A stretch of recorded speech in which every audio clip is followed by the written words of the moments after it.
Welcome back to this video. My name is Ravi Yakub right here, and in today's video I'm going to show you on how to simply enable auto record incoming calls on itel. So before we dive into the tutorial, if you find this tutorial useful and you are very new to this channel, remember click on that subscribe, turn on the notification bell for more useful tutorial like this. So with that being said, let's get started. Right, so the very first thing you need to do is to head over to your phone call icon. So simply click on here, open up your call icon settings.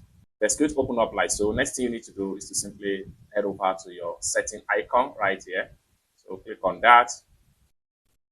They take you right here. And at this point here, what you need to do is to simply turn on this particular button. And with that, you have enabled auto incoming calls recording on itel. So each time anybody is calling you on this particular phone, it automatically records their voice note. It's as simple as that. I hope you really got value for this video. If you find this video useful, give this video a big like, and also remember to subscribe to the channel for more useful tutorial like this. Thank you so much for watching, and I hope to see you in my next video. Bye for now.